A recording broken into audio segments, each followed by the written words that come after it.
tumeona, lakini pia katika ajira tumesema nusu ya ajira zinatoka katika kilimo, lakini ukitaka kuzifungamanisha na ajira zisizo moja kwa moja, nadhani eneo ni kubwa zaidi.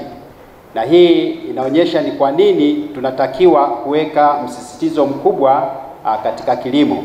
Na ndio maana tunaishukuru sana serikali ya awamu ya 6 ya Mheshimiwa Dr. Samia Suluhu Hassan kwa namna ambavyo imetupa mwongozo mzuri na kuongeza nguvu katika uwekezaji wa kilimo, ambapo pamoja na maeneo mengine utekelezaji wa Agenda 1030, programu ya BBT, programu zingine, lakini kwa namna ya pekee namna ambavyo imewekezwa katika utafiti.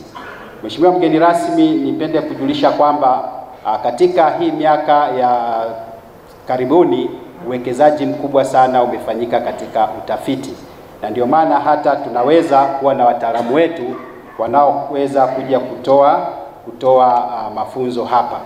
Tumeweza kupata uwekezaji mkubwa katika utafiti, hasa kwa capacity building ya watafiti wenyewe, masomo, kozi ndefu na kozi fupi, lakini pia katika miundombinu ya maabara, lakini pia katika miundombinu ya umwagiliaji, kwa sababu moja kati ya jukumu letu kama nitakavyosema ni kuzalisha mbegu, lakini pia tulikuwa tukipata changamoto ya ukame. Kwa hiyo tumepata miundombinu ya umwagiliaji katika vituo vyetu ili kuwa na uhakika wa mbegu bora kwa wakulima wetu.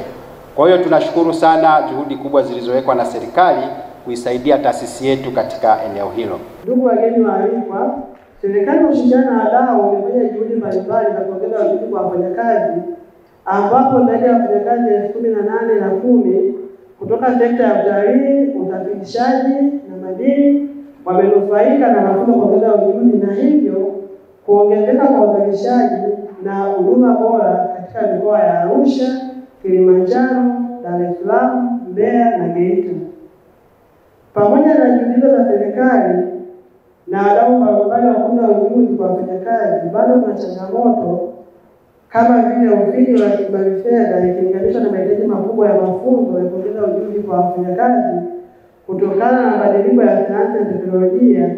Hivyo kuna uhitaji wa kuongeza ujuzi unaoendana na mahitaji ya soko la ajira ili wafanyakazi hawa waweze kuzalisha bidhaa bora na kutoa huduma zilizo sahihi. Kwa kuzingatia hilo, ofisi ya waziri mkuu kazi, vijana, ajira na watu wenye ulemavu kwa kushirikiana pia na wadau mbalimbali imeendelea kutekeleza programu ya taifa ya kukuza ujuzi